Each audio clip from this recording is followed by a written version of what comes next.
ಎಲ್ಲರಿಗೂ ನಮಸ್ಕಾರಗಳು.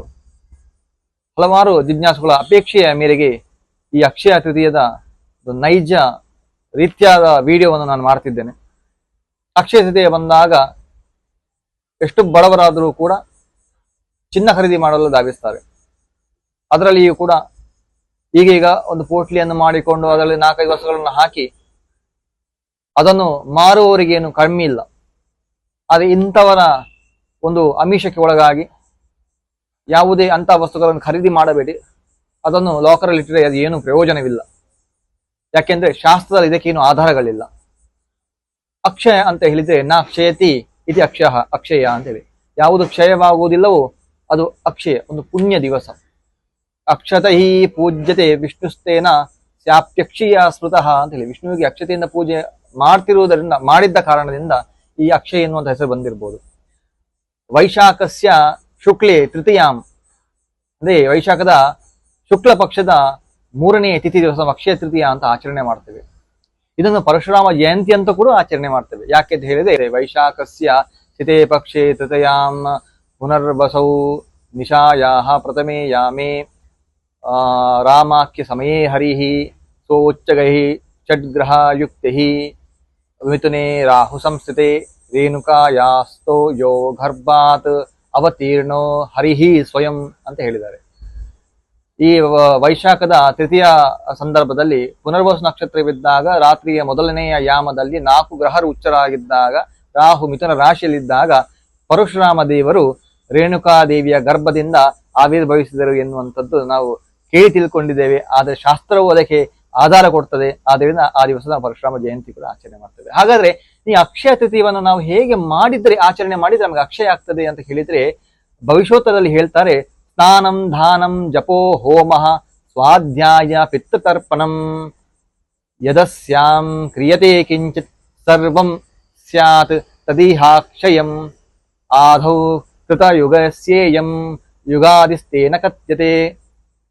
ಅಂದ್ರೆ ಪ್ರಾತಃಕಾಲ ಎದ್ದುಕೊಂಡು ನಾವು ಮೊದಲಿಗೆ ಸ್ನಾನವನ್ನು ಮಾಡಬೇಕು, ಅಂದ್ರೆ ಬ್ರಾಹ್ಮಿ ಮುಹೂರ್ತದಲ್ಲಿ ಎದ್ದು. ತದನಂತರ ದೇವತಾ ಆಚರಣೆ, ಅರ್ಚನೆಗಳು, ಜಪಾದಿಗಳು, ಹೋಮ ಹವನಾದಿಗಳು, ಪಿತ್ತ ತರ್ಪಣಗಳಂತಹ ಪುಣ್ಯ ಕರ್ಮಗಳನ್ನು ಮಾಡಬೇಕು. ಮತ್ತೊಂದು ದೊಡ್ಡ ಪುಣ್ಯ ಕರ್ಮ ಅಂತ ಹೇಳಿದ್ರೆ ದಾನವನ್ನು ಮಾಡಬೇಕು.